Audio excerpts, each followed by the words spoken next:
Welcome to our journey through some of the most fascinating abandoned cities around the globe. These places, once bustling with life, now stand as silent witnesses to history. Each crumbling wall whispers tales of bygone eras, of communities that thrived and then, for reasons we will uncover, vanished. Join me as we explore these ghostly realms frozen in time and uncover the stories etched into their deserted streets. Here in northern Ukraine, shrouded by the quietude of nature reclaiming its dominion, lies Pripyat. Once a bustling hub of life and activity, it now stands eerily silent, a ghostly echo of its former self. Built in the 1970s as a model Soviet city, Pripyat was home to the workers and families of the nearby Chernobyl nuclear power plant. It was a place of promise and progress, a shining example of Soviet ingenuity and ambition. A thriving community of nearly 50,000, Pripyat boasted all the amenities of a modern city, a bustling town square, vibrant markets and cultural centers where people gathered to celebrate life. A lively amusement park with its Ferris wheel reaching for the sky, a symbol of joy and childhood wonder that now stands frozen in time.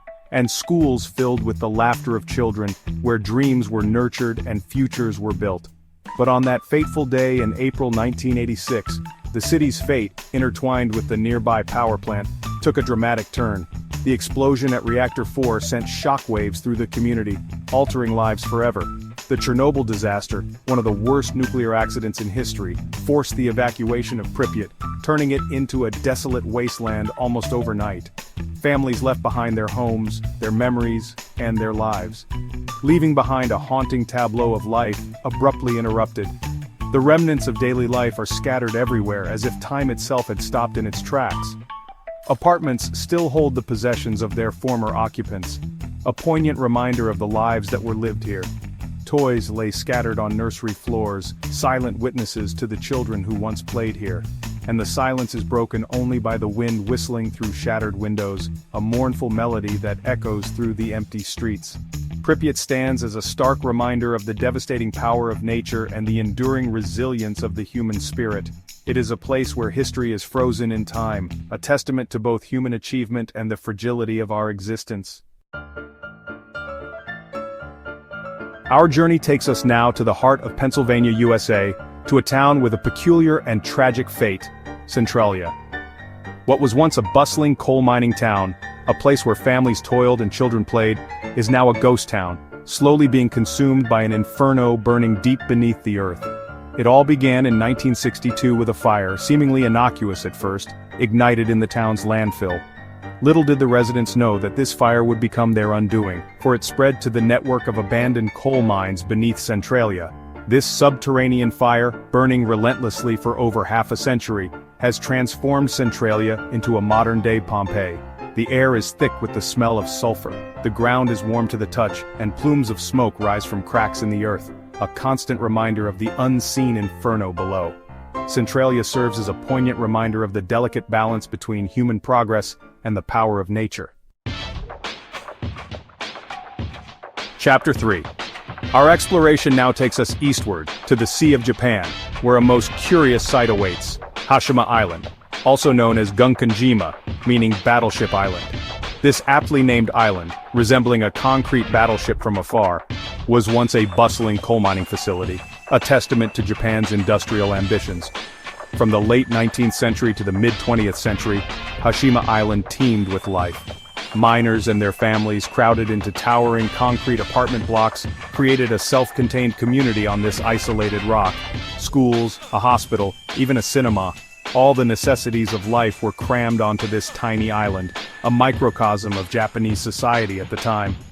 But as with many industrial centers, Hashima's fate was tied to the resources it provided. With the decline of coal mining in the 1960s, the island was gradually abandoned, its once bustling streets falling silent. Today, Hashima Island stands as a haunting reminder of Japan's industrial past, its crumbling concrete structures slowly being reclaimed by the sea. Chapter 4. Our journey now takes us to the desolate yet hauntingly beautiful landscape of Namibia, a land where the vast expanse of sand stretches as far as the eye can see, and the wind whispers tales of forgotten times. Here, amidst the rolling dunes, lies a ghost town slowly being reclaimed by the very force that once brought it prosperity. the relentless desert.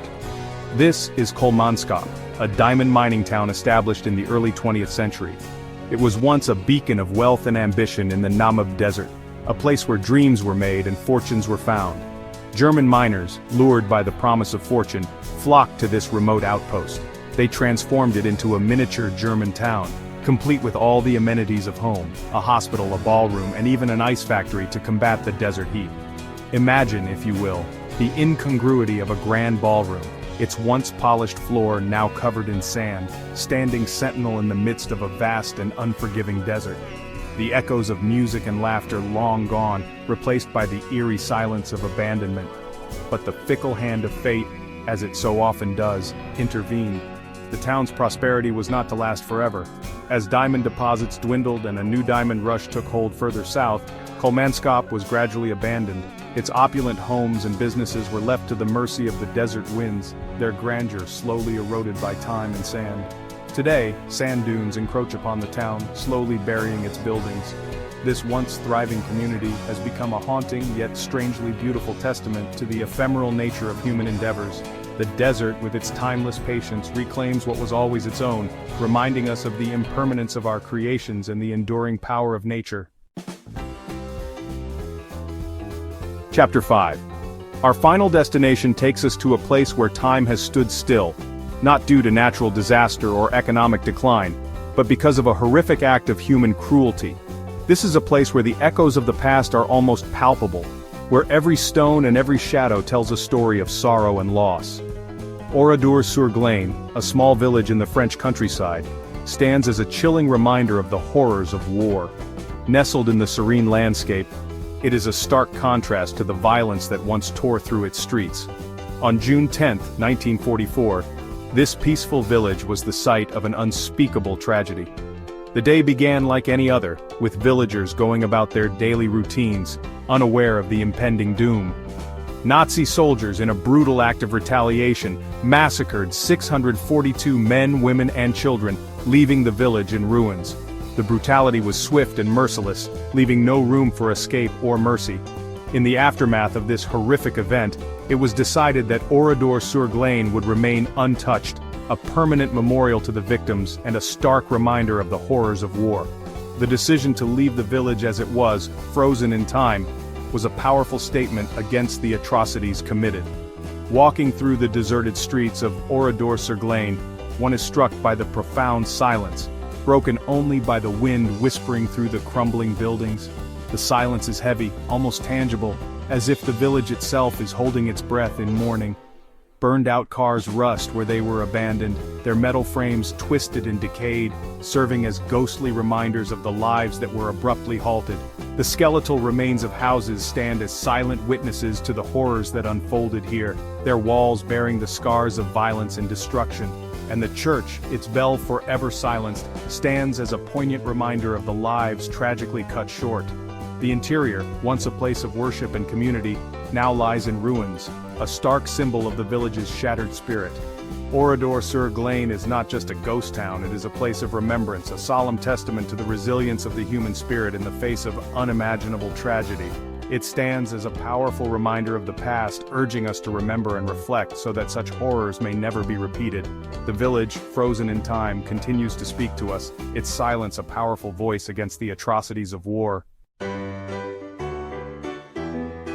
Thank you for joining us on this eerie yet fascinating journey through some of the world's most intriguing abandoned cities.